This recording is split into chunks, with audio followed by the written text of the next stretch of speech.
누가복음 21장 20절부터 24절까지 제가 봉독해 드리겠습니다. 너희가 예루살렘이 군대들에게 에워싸이는 것을 보거든 그 멸망이 가까운 줄을 알라. 그때 유대에 있는 자들은 산으로 도망할 것이며 성내에 있는 자들은 나갈 것이며 촌에 있는 자들은 그리로 들어가지 말지어다. 이 날들은 기록된 모든 것을 이루는 징벌의 날이니라. 그날에는 아이 벤 자들과 젖먹이는 자들에게 화가 있으리니 이는 땅에 큰 환난과 이 백성에게 진노가 있겠음이로다. 그들이 칼날에 죽임을 당하며 모든 이방에 사로잡혀 가겠고 예루살렘은 이방인의 때가 차기까지 이방인들에게 밟히리라. 아멘. 예수님께서 제자들의 질문에 대답하시는데 언제 이런 일이 있겠습니까? 하는 질문에 대한 예루살렘 성이 돌 하나도 돌 위에 남지 않고 무너뜨려질 것이다 라고 말씀하신 그 주님의 말씀이 언제 이루어집니까? 라고 질문한 것에 대한 대답을 하시는데 예루살렘 성에 관한 대답은 두 번째로 하시고 먼저 대답하신 것은 주님이 재림하실 때 어떤 일이 일어날지 그걸 먼저 말씀하시고 이제 예루살렘 성이 어떻게 될 건지에 대해서 말씀을 하시는데 예루살렘이 군대들에게 에워싸이는 것을 보거든 그리로 들어가지 마라. 그게 징조예요. 주님이 말씀하신 대로 예루살렘 성이 무너질 징조. 그래서 예루살렘 성이 군대들에게 에워싸이면 그날이 이른 줄 알고 그리로 들어가지도 말고 거기 있는 사람들은 다 도망쳐라 하고 말씀합니다. 실제로 주님이 말씀하시고 난 후에 한 40여 년 후에 로마의 티투스 장군이 군대를 이끌고 와서 예루살렘을 초토화시킵니다. 예루살렘 성을 무너뜨리고 성전을 파괴하고 그리고 많은 사람들을 죽이고 잡아갑니다. 근데 그날이 이스라엘이 완전히 망한 날이에요. 그 이스라엘 백성들은요, 그때 전 세계로 뿔뿔이 흩어집니다.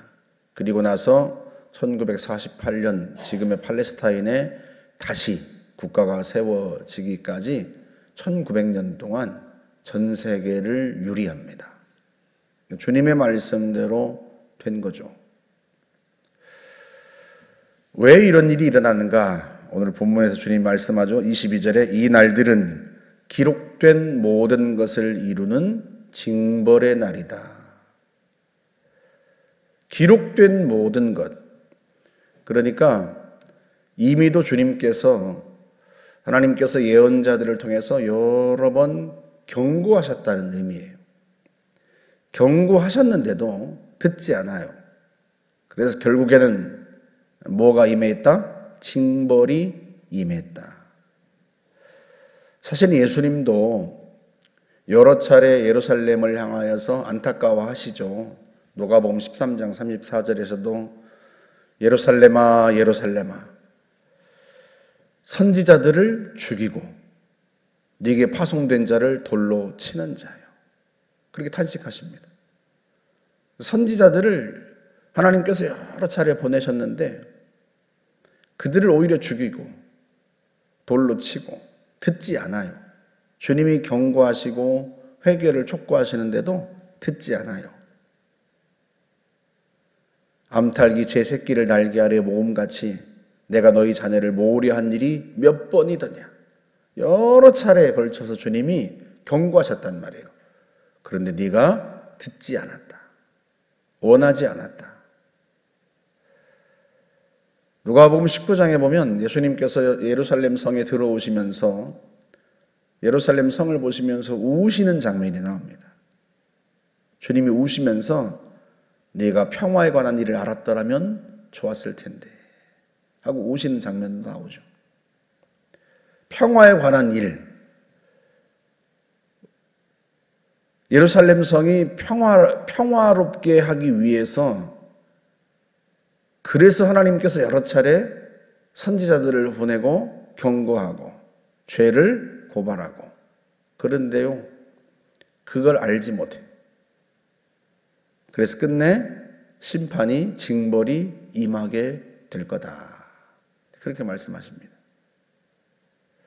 예루살렘만 그런가? 사실은 주님께서 우리에게 말씀하시죠. 누가복음 12장에서도 생각지 않은 때 인자가 오리라 하고 말씀하십니다. 그러므로 준비하고 깨어 있으라 하고 말씀하세요.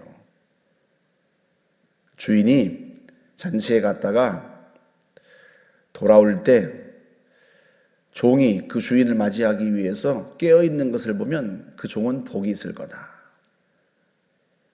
그처럼 인자가 생각하지 않은 때 올 거다.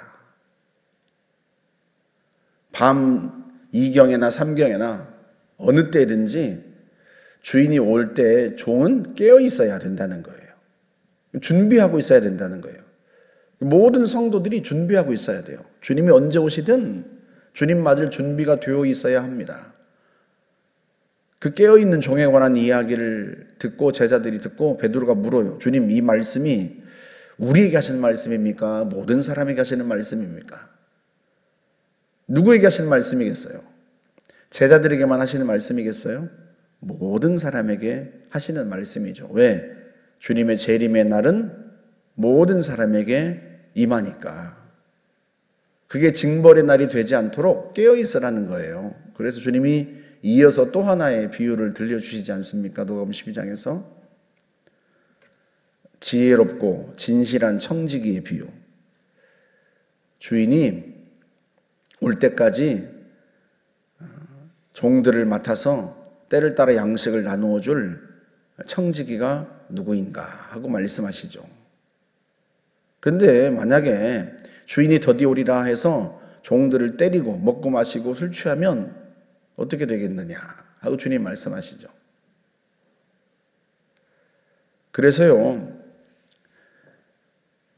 어느 때든지 주인이 왔을 때, 올 때까지 자기의 일들을 잘 감당하고 있어야 된다는 거예요. 그러면서 하시는 말씀이 알고도 주인의 뜻을 알고도 행하지 않은 자는 많이 맞을 것이고 알지 못하고 행하지 않은 자는 적게 맞을 것이다. 이게 모든 사람이 하시는 말씀인 거예요. 우리는 몰랐는데요. 몰라도 모르고 맞을 일을 행한 종은 적게 맞지만 맞는 것은 똑같아요. 많이 받은 자에게는 많이 요구할 것이고 많이 맡은 자에게는 많이 달라 할 것이다. 그러니까 이게 모든 사람에게 하시는 말씀이고 주님의 재림은 모든 사람에게 임하는 날인데 그게 징벌의 날이 되면 안 되죠. 그렇지 않겠습니까? 우리에게 맡겨주신 일들을 잘 감당하고 어느 때 주님 오시든지 주님 맞을 준비가 되어 있어야지 주인이 더디 오리라 해서 자기 맡은 일을 하지도 않고 남녀 종들을 때리고 먹고 마시고 그렇게 자기가 주인에게 받은 일, 사명과는 전혀 상관없는 엉뚱한 삶을 살아가면 어떻게 된다? 그날이 징벌의 날이 될 거다. 그런 의미예요. 주인의 뜻을 알고도 행하지 않은 사람은 더 크게 징벌을 당하고 알지 못하고 맞을 일을 한 자도 역시 적게 맞지만 역시 징벌의 날이 될 테고 이게 베드로가 질문했던 것처럼 그들에게만 말씀하시는 게 아니라 모든 사람에게 하시는 말씀이에요. 온 세상의 주님이 심판주로 오시기 때문에 결국 예루살렘은 끝내 멸망하지 않습니까? 여러분 우리가 말이 1900년이죠. AD 70년에 망해서 1948년에 나라가 다시 세워지기까지 그 1900년이라고 하는 건 우리가 상상할 수 없는 기간입니다. 우리는 겨우 100년도 못 살잖아요. 그러니까 우리의 자손의 그 오랜 세월 동안 전 세계에서 방황하면서 온갖 수모를 당하고 그렇게 된 거거든요. 주님이 하신 경고를 끝내 듣지 않은, 우리가 이스라엘 사람들을 보면서 배워야 합니다. 역사 속에서 우리가 그걸 마치 남의 나라 이야기처럼 수능 보기 위해서 잠깐 세계사를 공부하고 그렇게만 생각하면 안 되는 거죠.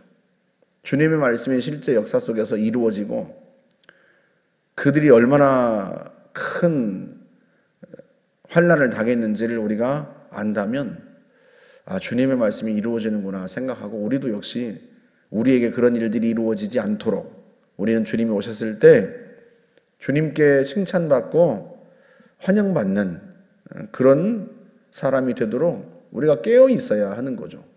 주님의 경고를 가벼이 듣지 않고 귀담아 듣고 하루하루를 정말 주님의 제자답게 그렇게 살아가야 합니다.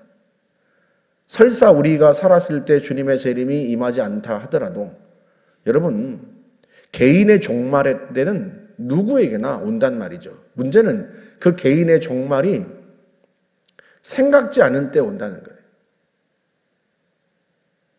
우리가 다 나이 들고 늙고 기력이 쇠해서 죽는다면 얼마나 좋겠어요.